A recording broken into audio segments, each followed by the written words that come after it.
কেউ একজন আওয়ামী লীগ, বিএনপি, জামাত করে বা কারো সঙ্গে কারো মতের বিরোধ হচ্ছে, সেখানে বাবা মা বা পরিবারের দোষ কোথায়? সম্প্রতি দেশের আলোচিত কন্টেন্ট ক্রিয়েটর নুরুজ্জামান কাফির বাড়িতে আগুন দেওয়ার ঘটনা ঘটে। এই নিয়ে সামাজিক যোগাযোগ মাধ্যম সহ নানা মাধ্যমে হচ্ছে জোর আলোচনা।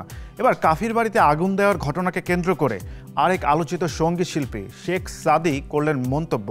কি বললেন তিনি, জানবো বিস্তারিত।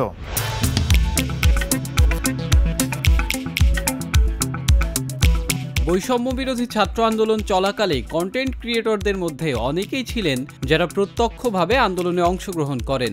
তাদের মধ্যে ছিলেন এ সময়ের জনপ্রিয় কন্টেন্ট ক্রিয়েটর নুরুজ্জামান কাফি। সম্প্রতি অমর ২১ বইমেলায় কাফির দুটি বই প্রকাশিত হয়েছে।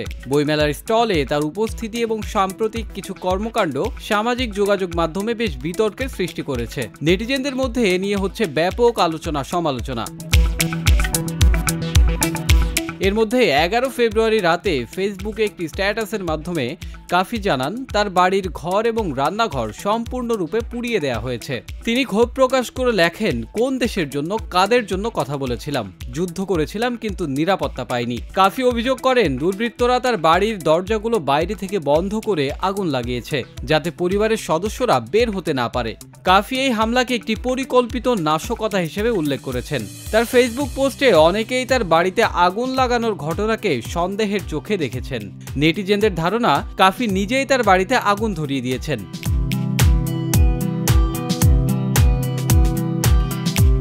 এবার কাফির বাড়িতে আগুন প্রসঙ্গে যারা নেতিবাচক সমালোচনা করেছেন তাদেরকে কড়া জবাব দিলেন আরেক আলোচিত সঙ্গীত শিল্পী শেখ সাদী। সম্প্রতি তিনি তার ভেরিফাইড ফেসবুক পেজে একটি ভিডিও আপলোড করেন। সেখানে তিনি প্রশ্ন তোলেন, আমরা জাতি হিসেবে এত অসভ্য, এত অমানবিক কেন?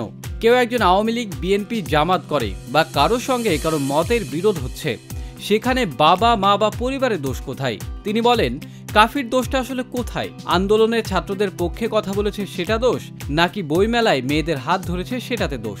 সাদী এটাও বলেন, বইমেলায় যে মেয়েদের হাত ধরেছে তাদের তো কোনো আপত্তি বা কোনো অভিযোগ ছিল না, সে তো কাউকে ধর্ষণ করেনি। সমালোচকদের উদ্দেশ্যে তিনি বলেন, যারা ধর্ষণ করে তাদের তো আপনারা কিছুই বলতে পারেন না। কাফিকে নিয়ে তিনি আরও বলেন, বাড়িতে আগুন দেওয়াটা অবশ্যই কাম্য নয় এবং ঘরের দরজা জানালা বন্ধ করে আগুন দেওয়া হয়েছে, এর থেকে দুঃখজনক আর কিছু হয় না, যেখানে ঘরের মধ্যে তার বাবা ও মা ছিলেন।